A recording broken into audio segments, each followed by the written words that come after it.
ही का नाम ये कंबोज लाल है, कैसा ही रंगो रूप है पैसा ही माल है।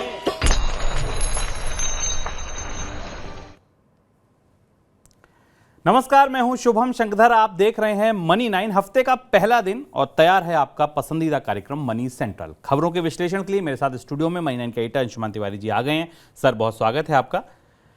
अंशुमान जी से चर्चा शुरू की जाए उससे पहले आपको बता दें आज कौन सी खबरें चुनी है हमारी टीम ने मनी सेंट्रल के लिए। शुरुआत करेंगे मॉनसून की खबर के साथ। खरीफ बुआई ने पकड़ी रफ्तार, लेकिन चिंता बाकी है। क्या चिंता बाकी है ये जानेंगे। नौकरी छोड़कर कहां जा रहे निजी बैंकों के कर्मचारी, चीन की कंपनियां कैसे कर रही टैक्स चोरी, रिलायंस के नतीजों से बाजार खुश क्यों नहीं हुआ, आप जो दवा खा रहे हैं वो नकली तो नहीं, ऐसी संभावनाएं, ऐसी आशंकाएं क्यों गहरी हुई हैं ये आपको बताएंगे। और नौकरी करने वालों पर इनकम टैक्स की नजर हुई टेढ़ी। अब बारी है नौकरी पेशा लोगों की। इनकम टैक्स डिपार्टमेंट इनको भी पकड़ रहा है। टैक्स चोरी के मामले अब यहां से भी निकल सकते हैं और यहां यकीन मानिए अगर नोटिस भेजने का सिलसिला शुरू हुआ तो लाखों में होगा, क्योंकि नौकरी पेशा लोग कई करोड़ हैं, उनमें से कई लाख लोग ऐसे हैं जो इनकम टैक्स भी जमा करते हैं। तो अगर यहां पर कोई नोटिस भेजने की प्रक्रिया शुरू हुई तो ये नोटिस बड़ी संख्या में हो सकते हैं। शुरुआत मॉनसून की खबर के साथ। मॉनसून की स्थिति में सुधार होने से खरीफ की बुआई ने अब रफ्तार पकड़ी है। दलहन को अगर छोड़ दीजिए तो सारी फसलों का रकबा या तो पिछले साल के बराबर हो गया या उससे आगे निकल गया। 21 जुलाई तक देश भर में कुल खरीफ रकबा 733 लाख हेक्टेयर के पार हो गया। पिछले साल इस दौरान तक 725 लाख हेक्टेयर की खेती हुई थी। धान का रकबा पिछले साल के मुकाबले करीब 5 लाख हेक्टेयर आगे है और 180 लाख हेक्टेयर से ज्यादा की फसल लग चुकी है। इसी तरह मोटे अनाज, तिलहन, गन्ने की खेती भी पिछले साल के मुकाबले आगे है। कपास का रकबा पिछले साल के मुकाबले आगे है। उड़द और मूंग की खेती पिछले साल के मुकाबले पिछड़ी हुई है। 23 जुलाई तक कुल दलहन का रकबा करीब 86 लाख हेक्टेयर दर्ज किया गया, जो पिछले साल इस दौरान 85 लाख हेक्टेयर से ज्यादा था। इस बीच बिहार, झारखंड और पश्चिम बंगाल को छोड़ दें तो देश के अधिकतर राज्यों में मानसून की बरसात में सुधार भी हुआ है।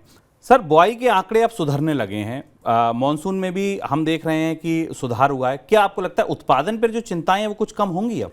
उत्पादन को लेके इस बार का मानसून और इस बार के खरीफ के मौसम के जो आंकड़े हैं वो हमें भ्रम में डालने वाले और कंफ्यूज करने वाले हैं। अगर आप आंकड़ों को करीब से देखें, भारत में केवल जो मौसम विभाग का ताज़ा आंकड़ा वो बता रहा है कि भारत में केवल 1/3 हिस्सा ऐसा है जिसे एवरेज रेनफॉल मिला है, एवरेज बारिश हुई इस मानसून के इलाके में। 1/3 हिस्से में भारत के राज्यवार हम उसे आगे देखेंगे। 34% हिस्सा भारत का ऐसा है जिसमें मानसून सामान्य है, जिसमें से कुछ हिस्से ऐसे हैं जो लगभग सूखे की स्थिति में, डिफिशिएंट रेनफॉल और वहाँ ड्राउट की स्थिति, और वो काफ़ी इंपॉर्टेंट स्टेट्स हैं। और जबकि 32% ऐसा हिस्सा है जिसे इतनी बारिश ही नहीं चाहिए थी, जहाँ इतनी बारिश हो चुकी है, जहाँ एवरेज नॉर्मल से 2 गुना रेनफॉल हुआ है। यानी भारत में 3 हिस्से हैं, तीनों हिस्सों में मौसम का, मानसून का मिजाज या बारिश का असर बिल्कुल अलग अलग रहा है। और इसकी वजह से भले ही खरीफ का रकबा बढ़ रहा हो, पर यील्ड को लेकर, फसलों की उत्पादन को और पैदावार को लेकर चिंताएं बनी हुई हैं। जिन राज्यों में हमें सूखा दिख रहा है उसमें एक बड़ा हिस्सा भारत की पूर्वी भारत की खेती की पट्टी का, एग्रीकल्चर बेल्ट का, जिसमें बिहार और बंगाल का हिस्सा है। जिन हिस्सों में डिफिशिएंट रेनफॉल हमें दिख रही है उसमें एक बड़ा हिस्सा दलहन की, मोटे अनाजों के उत्पादन का, जिसमें कर्नाटक से मराठवाड़ा तक होते हुए जो पश्चिमी तट के आसपास के इलाके उनमें हमें बारिश कम दिखाई दे रही।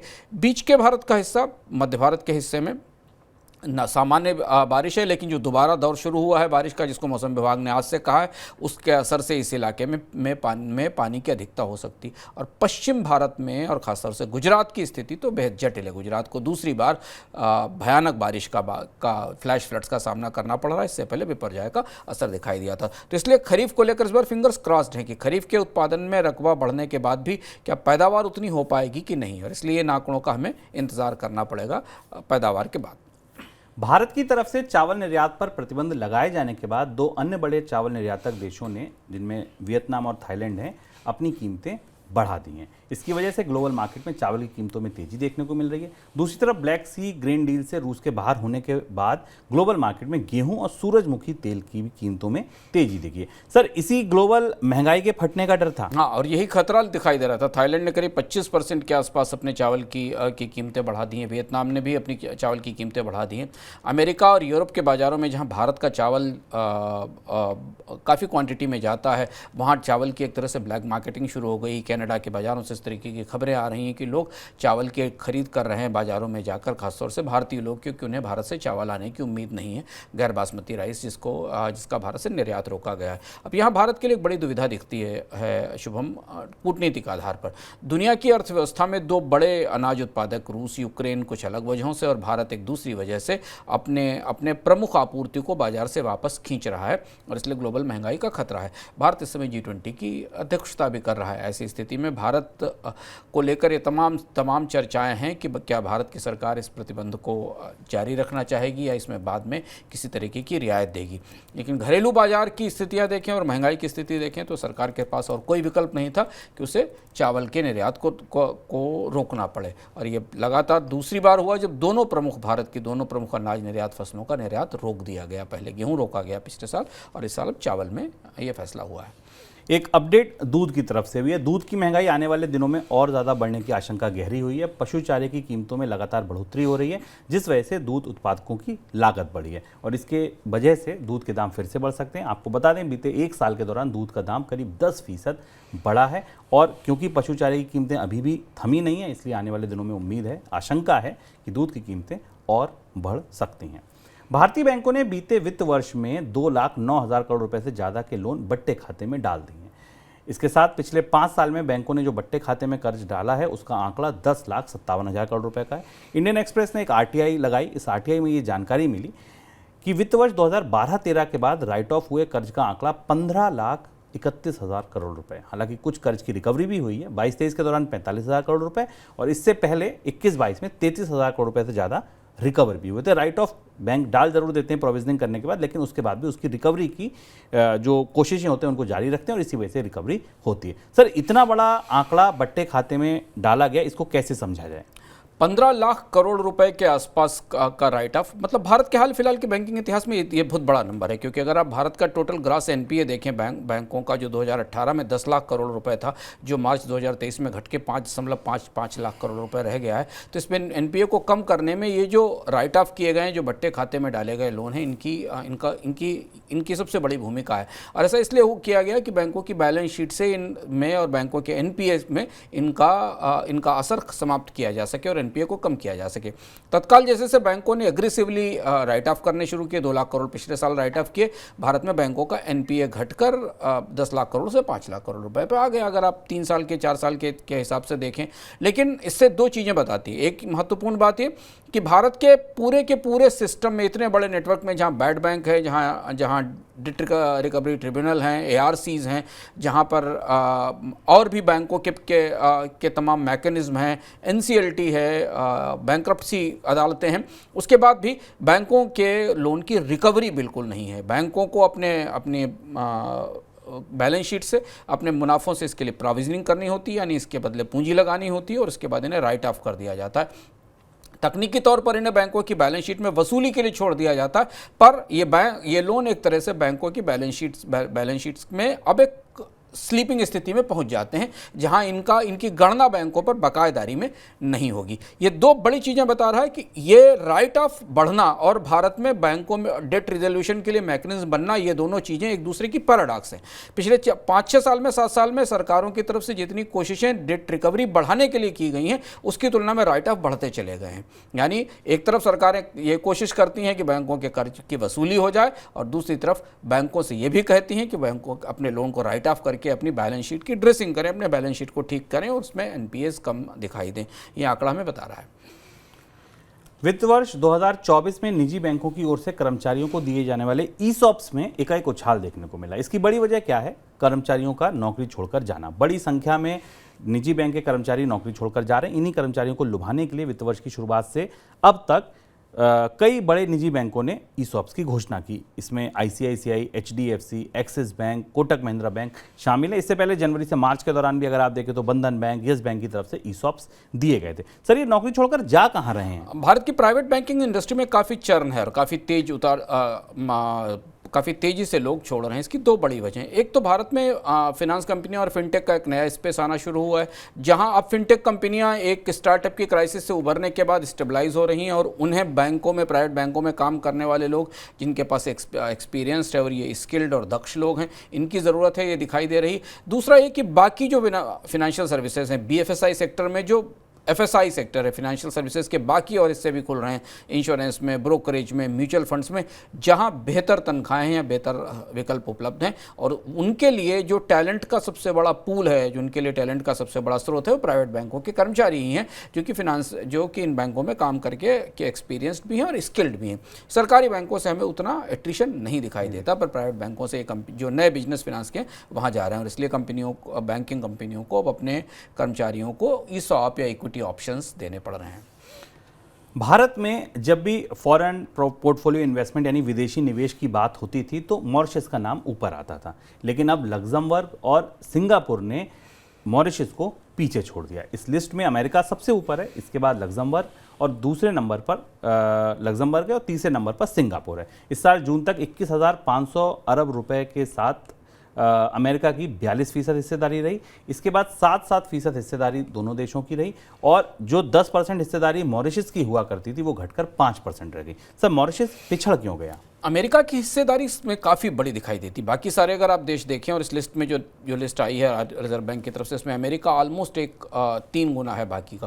लेकिन मॉरिशस का इस सूची से बाहर निकलना एक महत्वपूर्ण घटनाक्रम, महत्वपूर्ण बदलाव है और इसे समझना ज़रूरी है कि मॉरिशस के साथ ऐसा क्यों हुआ। क्योंकि पिछले 1 दशक तक भारत में विदेशी निवेश लाने का सबसे बड़ा जरिया मॉरिशस माना जाता था। भारत की मॉरिशस के साथ डबल टैक्स अवॉइडेंस ट्रीटी है। हुआ ये शुभम कि पिछले 4-5 सालों में मॉरिशस के टैक्स नियमों को लेकर दुनिया में बहुत सारे सवाल उठे। मॉरिशस के टैक्स नियम मॉरिशस की वित्तीय व्यवस्था, वहाँ के टैक्स नियम उतने प्रॉपरली और ट्रांसपेरेंटली रेगुलेटेड नहीं है जैसे कि दुनिया के निवेशक, दुनिया के रेगुलेटर्स चाहते हैं। इनकी तुलना में यूरोप और सिंगापुर के बाजारों में रेगुलेशन और ट्रांसपेरेंसी ज़्यादा है।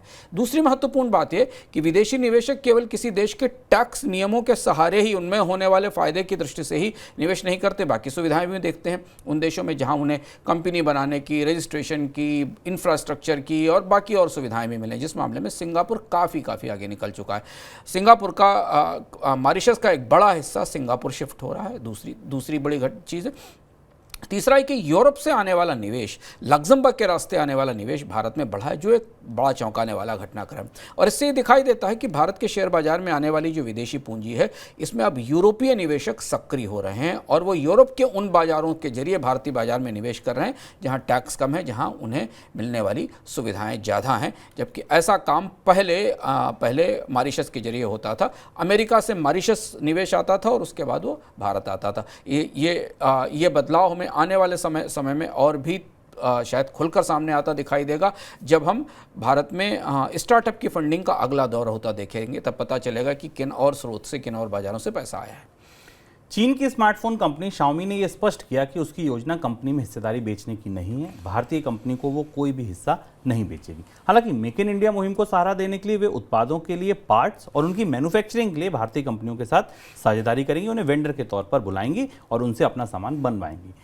कंपनी की ओर से यह बयान ऐसे समय में दिया गया जब भारत की सरकार की ओर से 2 दिन पहले ही चीन की कंपनियों का नाम लेकर टैक्स गड़बड़ी का उन पर आरोप लगाया गया। इसमें शाओमी भी शामिल थी। सर, टैक्स चोरियां कैसे कर रही थी ये कंपनियां? चीन की कंपनियों पर जो सरकार की तरफ से कहा गया वो नंबर बहुत बड़ा है, संख्या बहुत बड़ी है। करीब 9,000 करोड़ रुपए की टैक्स चोरी सरकार की तरफ से बताएगी। कस्टम ड्यूटी और जीएसटी की चोरी चीन की कंपनियों ने की। और भारत में ये टैक्स की चोरी जो अब पकड़ी गई चीनी कंपनियों की, इसके पेच खोलना ज़रूरी और समझना आवश्यक है कि भारत के बाजार में चीन की कंपनियाँ क्या कर रही। हमको सबको पता है शुभम कि भारत के स्मार्टफोन बाजार में सबसे बड़ा हिस्सा चीन की कंपनियों का, ऑलमोस्ट 60 से 70% बाजार चीन की कंपनियों के पास है, चाहे Xiaomi हो, Oppo, Vivo हो। ये भारत में 2 मॉडलों से काम करती हैं। एक ये मॉडल है कि भारत में ये कंपनियां उत्पादन इकाइयां लगाती हैं या उत्पादन के लिए जो प्रोडक्शन कंपनियां हैं उनको अपने उत्पादन के लाइसेंस देती हैं और उनके ब्रांड का उत्पादन करते हैं और उसके बाद वो रिटेल मार्केट के जरिए बेचा जाता है। ऐसा पाया गया, जीएसटी की चोरी कहाँ हुई, जीएसटी की चोरी ऐसा पाया गया जीएसटी डिपार्टमेंट की जांच में कि बहुत सारी जो मेजर हैंडसेट कंपनियां हैं, ओप्पो, वीवो, शियोमी और जो ट्रांजिन, इन कंपनियों ने खुद भी मार्केटिंग की, खुद भी सेल्स की भारत में, अपने नेटवर्क से, अपने चैनल से, अपने स्टोर खोलकर, जिसमें रियलमी और वन प्लस भी शामिल था। जबकि इस काम के लिए उन्हें जीएसटी चुकाना चाहिए था, जो उन्होंने नहीं चुकाया। यानी उन्होंने भारत में केवल उत्पादन ही नहीं किया, रिटेल सेल्स भी की, और सेल्स के जरिए जीएसटी की चोरी पकड़ी गई। दूसरा महत्वपूर्ण टैक्स चोरी पकड़ी गई कस्टम ड्यूटीज़ के मामले में। हमें पता है कि भारत में बनने वाले जितने भी चीन के मोबाइल फ़ोन हैं, उनमें ज़्यादातर कंपोनेंट्स इंपोर्टेड हैं, उनमें लगने वाले जो पुर्जे हैं वो चीन से आते हैं। और ऐसा माना जा रहा है कि 2017-18 से लेकर 1 जुलाई 2023 तक ओप्पो ने 5000 करोड़ के आसपास का टैक्स इवेजन किया है कस्टम ड्यूटी में। यानी कस्टम ड्यूटी में मिस रिपोर्टिंग की गई, जो इंपोर्ट किया गया उसे दिखाया नहीं गया। इसमें 4000 करोड़ का की कस्टम ड्यूटी और 683 करोड़ का जीएसटी का इवेजन शामिल है। ये बता रहा है कि भारतीय बाजार में चीनी कंपनियों का दबदबा है, भारतीय बाजार में चीनी कंपनियां बड़ा हिस्सा कब्जा किए हुए हैं, लेकिन उनके बहुत सारे ऑपरेशंस टैक्स रडार से बाहर हैं। और अब सरकार को ये समझ में आ रहा है कि चीनी कंपनियों में टैक्स की बड़ी चोरी हो रही है, दोनों तरफ से, जीएसटी साइड से भी और कस्टम से भी। जीएसटी काउंसिल की इस महीने हुई बैठक में दरों में बदलाव की बात नहीं बनी, और रिपोर्ट में यह भी कहा गया कि हो सकता है कि आने वाले चुनाव तक, लोकसभा चुनाव तक जीएसटी की दरों में कोई बदलाव हो भी ना।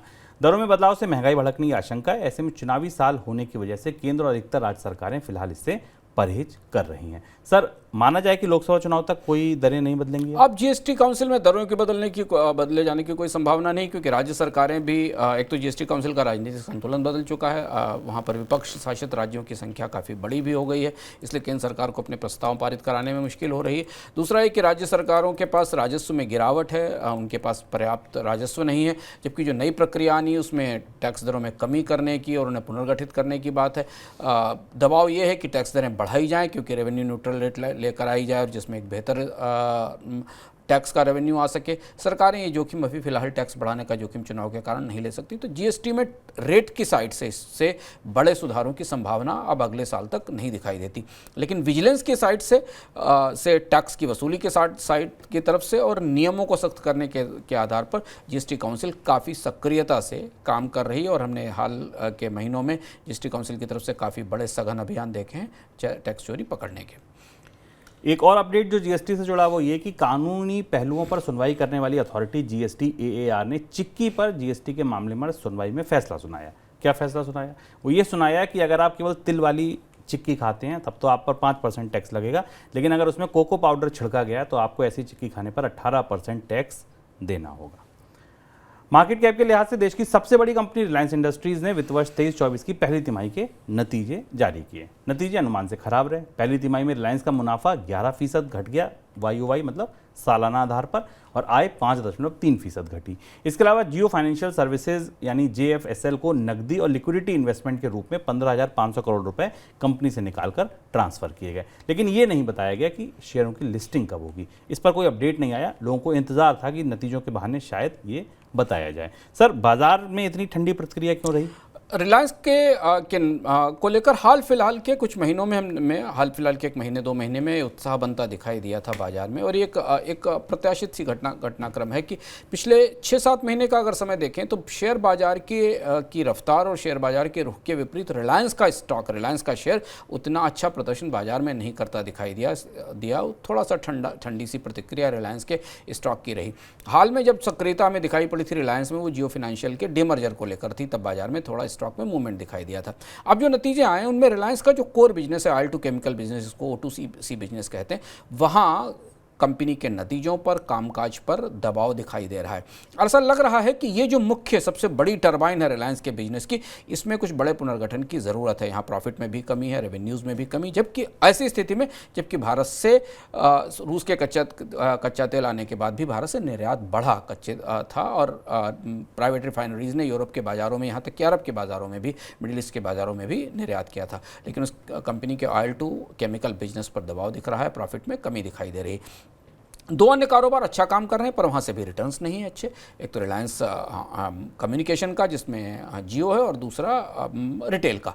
ये दोनों उभरते हुए कारोबार हैं जिनमें काफ़ी फंड्स भी जा रहे हैं, इन्वेस्टमेंट भी हो रहा है, लेकिन इनसे रिटर्न आने में समय लगेगा। तो कुल रिलायंस के पोर्टफोलियो में रिलायंस की कंपनी के आधार पर पोटेंशियल बिजनेसेस तो ग्रो हुए हैं पर जो कोर बिजनेस है उसकी ग्रोथ स्लो दिखाई दे रही है। और इसलिए हमने देखा कि बाजार में नतीजों के बाद रिलायंस के नतीजों को पचाने में, हजम करने में बाजार को दिक्कत भी हुई, गिरावट भी आई। हालांकि जियो फाइनेंशियल को लेकर थोड़ी उम्मीदें हैं, लेकिन तब भी उसके साथ एक दूसरा पहलू ये है कि जियो फाइनेंशियल को फाइनेंशियल सर्विसेज के बाजार में खड़े होने में, अपनी जगह बनाने में अभी समय लगेगा। पर जियो फाइनेंशियल को माना जा रहा है कि ये कंपनी फाइनेंशियल सर्विसेज के बाजार में बड़ा फेरबदल कर सकती है, जैसा कि रिलायंस के साथ अक्सर होता है। अदानी ग्रुप को लेकर आज 3 बड़ी खबरें आई। पहली खबर ये कि गुजरात के मुंद्रा में अदानी ग्रुप के कॉपर प्लांट से अगले साल मार्च से उत्पादन शुरू हो जाएगा। इस प्लांट से सालाना 10 लाख टन कॉपर का उत्पादन होगा। दूसरी खबर ये आई कि श्रीलंका में निवेश के प्रस्ताव को लेकर पिछले हफ्ते श्रीलंका के राष्ट्रपति के साथ गौतम अदानी जी की मुलाकात हुई। श्रीलंका में ग्रीन हाइड्रोजन प्रोजेक्ट का प्रस्ताव है। तीसरी खबर ये आई कि अदानी के NBFC कारोबार में बिक्री हुई। समूह ने अमेरिका की निवेश कंपनी बेन कैपिटल में अपनी पूरी हिस्सेदारी बेच दी। सर, ये कंपनी क्यों बेचनी पड़ी? अडानी समूह की तरफ से आने वाली खबरों में सबसे महत्वपूर्ण खबर यह है कि अडानी समूह को अपना कर्ज उतारने के लिए हिस्सेदारी के साथ पूरी कंपनी बेचनी पड़ रही है। और अडानी फिनांस एक ऐसी कंपनी आमतौर पर थी जिसे माना जा रहा था अडानी कैपिटल और अडानी हाउसिंग, जिसमें 90% स्टेक बेन कैपिटल लेगी। ये माना जा रहा था, ये थोड़ा सा चौंकाने वाला फैसला पर बताता है कि कंपनी पर दबाव किस तरीके का। आमतौर पर जो बड़े डाइवर्सिफाइड ग्रुप होते हैं शुभम, उनके पास एक कैपिटल फाइनेंस कंपनी ज़रूर होती है, क्योंकि उसके जरिए वो अपने तमाम बिजनेसेस को फिनांस करते हैं, रन करते हैं। पर अडानी समूह ने जो कहा था 2-3 महीने पहले कि अपने कोर बिजनेस पर फोकस करेंगे, तो ऐसा लगता है कि अडानी समूह फिनांस, कैपिटल और हाउसिंग के बिजनेस से अपने आप को बाहर करना चाहता है और इसलिए उसने अपनी प्रमुख कंपनी को बेच दिया है। बेन कैपिटल इस कंपनी में करीब 1,000 करोड़ रुपए की कैपिटल डालेगी और ये माना जा रहा है कि इसके बाद अडानी समूह अब हार्ड कोर पावर और इंफ्रास्ट्रक्चर बिजनेस पर ही फोकस करेगा। पर तात्कालिक तौर पर ये बिक्री उस कर्ज को चुकाने के लिए है जिसका दबाव अडानी समूह पर लगातार महसूस हो रहा है। आगे बढ़ते हैं सबसे बड़ी खबरों की तरफ।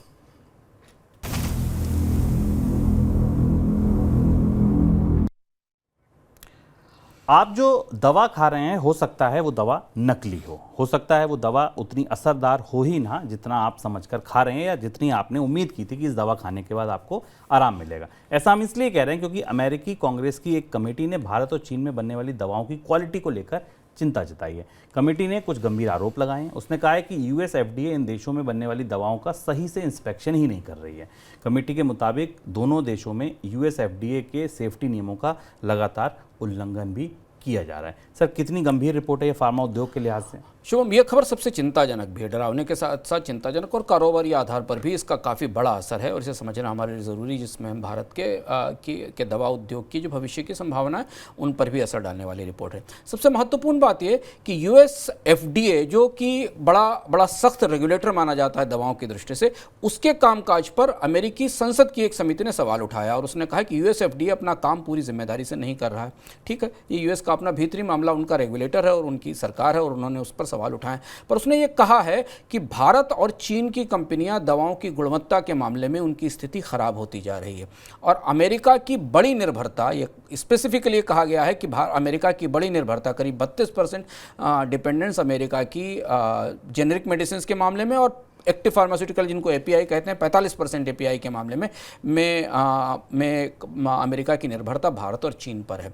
और इसमें जो सबसे ज़्यादा चौंकाने वाली बात, जो हमारे आपके लिए, उपभोक्ताओं के लिए जानना ज़रूरी है, US FDA को भेजी गई इस रिपोर्ट में कमेटी ने स्पष्ट रूप से कहा है कि चीन और भारत की दवा कंपनियों को FDA से सबसे ज़्यादा वार्निंग लेटर्स जाते हैं। यानी भारत की फार्मास्यूटिकल उद्योग में सब कुछ साफ सुथरा और ठीक नहीं है, दवाओं की क्वालिटी अच्छी नहीं है, गुणवत्ता खराब है। और ये स्थिति तब है जब हाल में भारत की दवा कंपनियों की साख पूरी दुनिया में काफ़ी धूमिल हुई है, खासतौर से अफ्रीका के देशों में जहाँ सिरप का निर्यात किया गया जिसको पीने के बाद बच्चे मरे। कुछ सेंट्रल एशिया के देशों में भारत की कंपनियों से जो दवाएं भेजी गई उनमें ऐसे तत्व पाए गए जो प्रतिबंधित थे, जो पॉइजन की कैटेगरी में आते थे। अब अमेरिका की इस रिपोर्ट के बाद काफ़ी खलबली है। US एफडीए की यूएस एफडीए को इस सवालों का जवाब देना पड़ेगा। अमेरिका की व्यवस्था में यूएस एफडीए को संसद के सामने पेश होना पड़ेगा, कमेटी के सामने, और जवाब देना पड़ेगा। और ये भी चीज़ एफडीए के बारे में यूएस कांग्रेस ने कहा कि एफडीए जांच में ढील कर दे रहा है। आमतौर पर एफडीए की जांच बेहद सख्त मानी जाती है, यानी एफडीए भारत की कंपनियों की गुणवत्ता और उनके कामकाज और उनके दवाओं की क्वालिटी को लेकर अब थोड़ा ढीला नज़रिया अपना रहा है। सर, इंस्पेक्शन पर इतने सवाल क्यों उठ रहे हैं? सवाल इसलिए उठ रहे हैं क्योंकि भारत की कंपनियों की गुणवत्ता को लेकर हाल में ही कई सारी ऐसी खबरें आई। हमने तो कुछ खबरें अफ्रीका के संदर्भ में जिक्र की। अभी ताज़ी स्थिति है कि जब अफ्रीका और यूरोप और सेंट्रल एशिया के देशों में दवाओं की बिक्री और दवाओं में जहर पाया गया, जहरीले तत्व पाए गए, जिसके कारण लोगों की तबीयत ख़राब हुई दवा खाने से, तो उसके बाद भारत की एजेंसियां भेजेगी, उनकी भी नींद खुली और उन्होंने भी जांच करनी शुरू की। अभी ताज़ी स्थिति है कि जो central drugs standard control organisation है उसने पाया कि 48 दवाएं ऐसी पाई, अभी ताज़ी जांच में पाई, कि जो सब स्टैंडर्ड क्वालिटी की हैं, और इसमें एक तो जो इंजेक्शन है वो नकली पाया गया, स्पूरियस पाया गया। भारत में नकली दवाओं का, भारत में मिक्स करके अलग अलग ब्रांड की दवाओं का, ऐसी दवाओं का एक बड़ा बाजार है।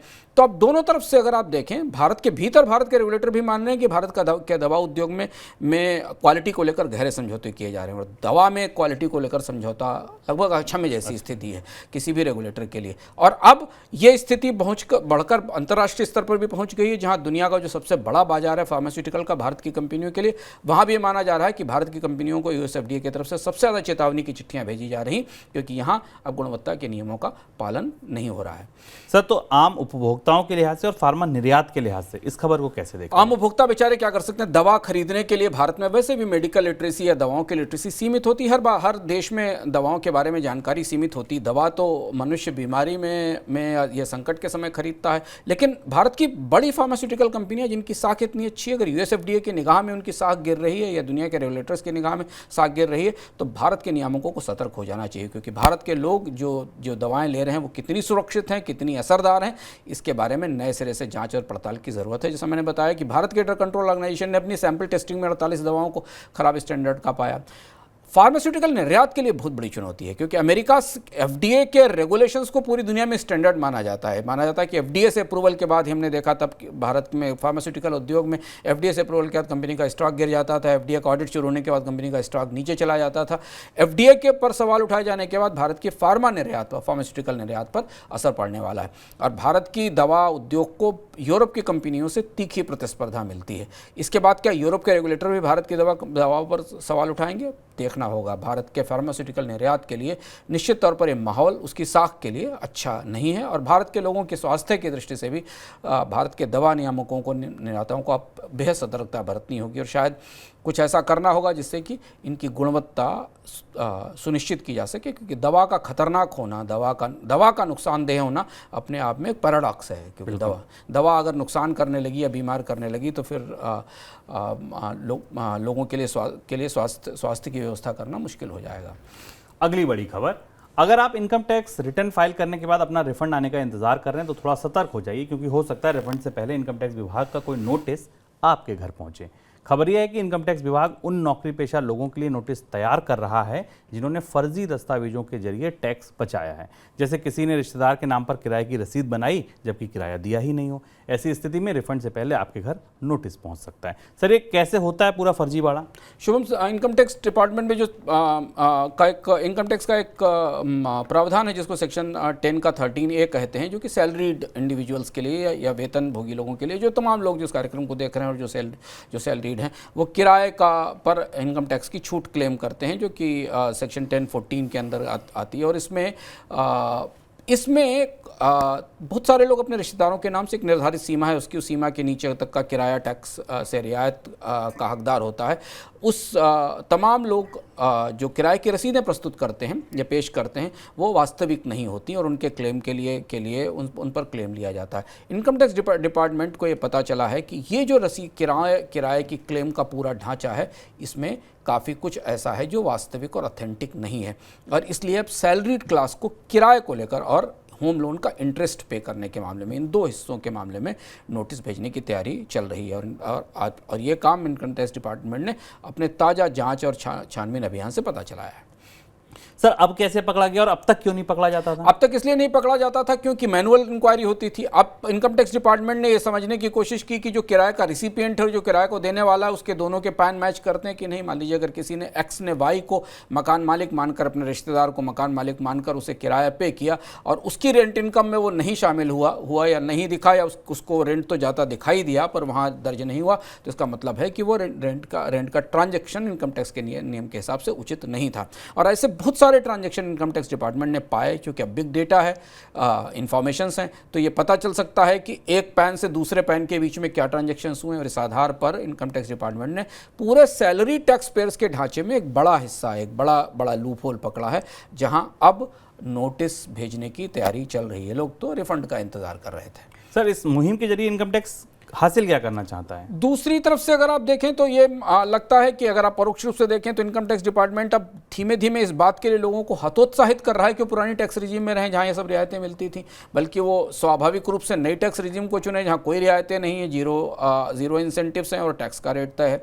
तो अगर आप ये भी माने कि इस तरीके की तमाम कोशिशों के जरिए लोगों को परोक्ष रूप से इस बात के लिए प्रेरित किया जाता है कि सारा हासिल क्यों करें, ज़्यादा फर्जी रसीदें ना बनाएं या कागज़ ना बनाएं और बाद में नोटिस का इंतजार ना करें, नई टैक्स रिजीम में चले जाएं। और चूंकि नई टैक्स रिजीम को इस साल से डिफ़ॉल्ट रिजीम बना दिया गया, यानी अगर आप कर्मचारी हैं और कहीं काम करते हैं और आपने अपनी टैक्स रिजीम नहीं चुनी है पुरानी, तो आपको बाय डिफ़ॉल्ट नई टैक्स रिजीम में डाल दिया जाएगा, उसमें ट्रांसफ़र कर दिया जाएगा। तो एक तरह से जो मौजूदा इंसेंटिव्स की व्यवस्थाएं हैं, जो टैक्स बचाने के तमाम रास्ते हैं, उनमें तमाम किस्म की अनियमितताएं भी, उन पर सख्ती करके इनकम टैक्स डिपार्टमेंट लोगों को इस बात के लिए भी प्रेरित कर रहा है कि सब झंझट से बाहर निकलकर वो नई टैक्स रिजीम में चले जाएं। भारत और ब्रिटेन के बीच मुक्त व्यापार समझौते को लेकर चल रही बातचीत में स्टील निर्यात और आयात को लेकर भारत कठोर नियम चाहता है। भारत नहीं चाहता कि वो स्टील उत्पादक देश जिनका भारत के साथ मुक्त व्यापार समझौता नहीं है, एफटीए के नियमों का इस्तेमाल करके भारत में स्टील की डंपिंग करें और उन देशों में निर्यात बढ़ा दें जिनके साथ भारत का मुक्त व्यापार समझौता हो रहा है। सर स्टील को लेकर इतनी चिंता क्यों? भारत की चिंता स्टील को लेकर इसमें काफ़ी गहरी, केवल उन देशों के साथ ही नहीं, जो ताज़े आंकड़े आए हैं उसके हिसाब से कोरिया, जापान और बाकी जो एशिया के कंट्रीज़ हैं जो free trade ASEAN free trade agreement के तहत आते हैं, वहाँ से भारत का स्टील इंपोर्ट बहुत तेज़ी से बढ़ा है। करीब 50% के आसपास जो स्टील इंपोर्ट हुआ है हाल के महीनों में, वो इन्हीं देशों से हुआ जहाँ से ड्यूटी फ्री इंपोर्ट की सुविधा मिलती है। और जब किसी एफटीए किसी एग्रीमेंट के तहत आप होते हैं तो उस देश से आपको भारत में निर्यात करने में ड्यूटी की रियायत मिलती है। ये ड्यूटी फ्री इंपोर्ट भारत को लग रहा है कि अब भारत की स्टील इंडस्ट्री के लिए बड़ा चुनौतीपूर्ण है, क्योंकि भारत की कंपनियां तो खुद स्टील का निर्यात करना चाहती हैं और उनके पास ह्यूज इन्वेंट्रीज हैं स्टील के प्रोडक्शन की। भारत में पिछले साल मई में स्टील पर 15% की एक्सपोर्ट ड्यूटी भी लगाई गई थी। तो ये पूरी के पूरे बाजार को गैर प्रतिस्पर्धात्मक बनाती है, क्योंकि भारत से निर्यात तो महंगा है 15% पे और इन देशों से आने वाला स्टील का निर्यात ड्यूटी फ्री हो रहा है। और इसलिए भारत के एफटीएज में स्टील निर्यात को लेकर सरकार की तरफ से कुछ सख्त फैसले हो सकते हैं और भविष्य में जो समझौते किए जाएंगे उनमें भी शायद स्टील को उससे बाहर रखा जाएगा। आगे बढ़ते हैं मनी सेंट्रल झटपट की तरफ।